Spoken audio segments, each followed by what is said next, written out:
All right, sleep sanctuary. Let's talk about this. I have a whole chapter on it on my book, so you can certainly go read it if you're interested in learning more about it. I'm just going to touch on it here.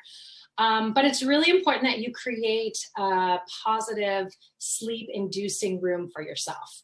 Wherever that is, wherever you rest, wherever you sleep all night, it really needs to be a sanctuary dedicated to sleep, which means two things.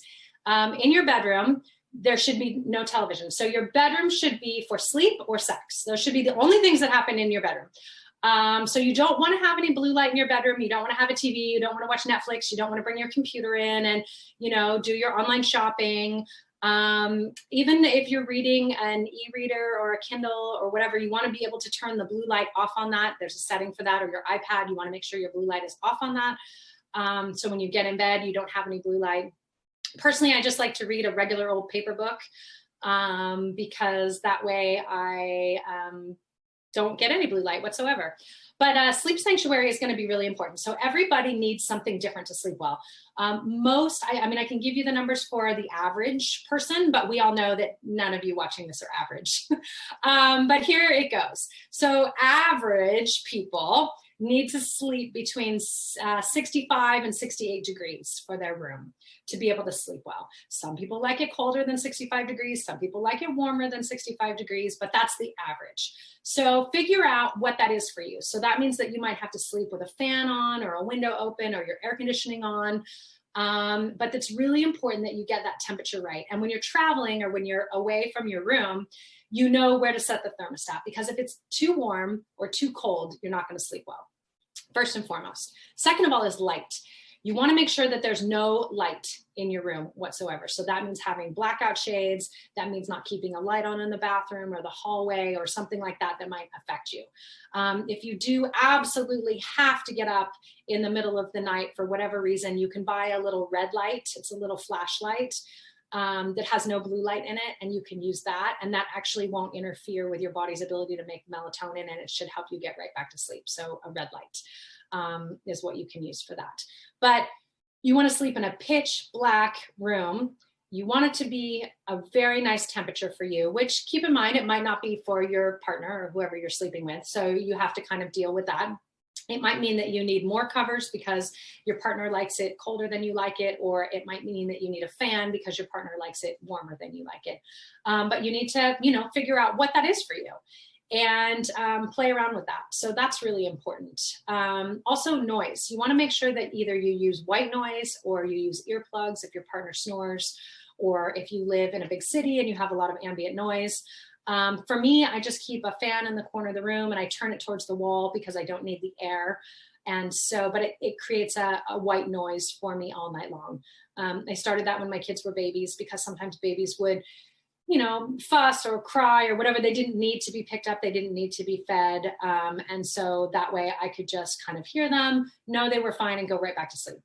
So that's what I use my fan for. And now I love it. And it's like I'm preconditioned. Whenever I turn that fan on, my body's like, oh, time to go to sleep. All right, I hear the white noise. But you can get white noise apps on your phone, and you can use those. You can have a little white noise maker that's next to your bed. Any of that works just fine. So it's temperature, it's darkness, it's white noise. And then it's also making sure that if you have trouble sleeping, you consider using a weighted blanket. So it's getting cooler now. We're in the fall, and I know during the summer it's somewhat hard to sleep with a weighted blanket. But weighted blankets, there's tons of research behind them. Basically what they do, you want to take 10% of your body weight. So that's the size blanket that you want. So, a 120-pound woman wants a 12-pound blanket. And there's little beads that are sewn into little pockets in the blanket. And you can get any kind of fabric that you like to cover the blanket. It can be cotton, it could be something fuzzy, it could be a flannel, it could be chenille, whatever it is that you like. And so the blanket is just going to cover your body. It's not a blanket that covers the entire bed, but it's made just for one person. And so, which is great, because if your partner doesn't need it, that's super. But it gives your body a sense of calm and peacefulness because it acts to calm down your nervous system. So weighted blankets were invented for children who have sensory processing issues and who are autistic and have don't have the built-in ability to calm their bodies down and calm their nervous systems down. So what the weighted blanket does is that it just naturally does that for them by putting a weight on their body. Their nervous system is able to calm itself naturally. And so it's a great technique to use if you find that you have a lot of anxiety, you have a lot of restless thinking, you have a lot of spinning thoughts in your brain, you wake up in the middle of the night and you just have stuff spinning around. A weighted blanket is just a great way to troubleshoot your sleep and get yourself back to sleep. So consider what type of sleep sanctuary that you need to sleep well, and then implement it. This is an act of self-care for yourself. Figuring out what you need, figuring out how you thrive, figuring out how you sleep well, and then doing it. Speaking up for yourself, asking your partner, could we turn down the thermostat? Could we turn up the thermostat? I'm going to sleep with a white noise machine tonight, or, I am going to move the dog into another room and see if, it can sleep in there. Or if our child is going to wake up tonight, I'm going to create a way to troubleshoot where I don't have to be woken up, because sleeping 7 to 9 uninterrupted hours is self-care for yourself. It's for your brain, for your heart, for your longevity, for your mindset, and just to be a happier, healthier human being. You're going to be a better partner. You're going to be a better mother. You're going to be a better employer or employee. Everything in your life is going to improve as your sleep improves.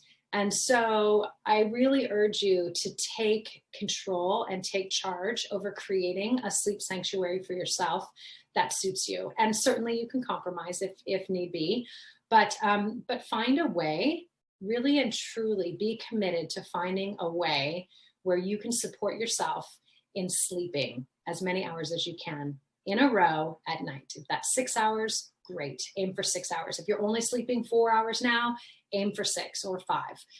If you're sleeping 5 or 6 hours now, aim for 7 to 8. If you're sleeping under 4 hours, then, we work baby steps forward.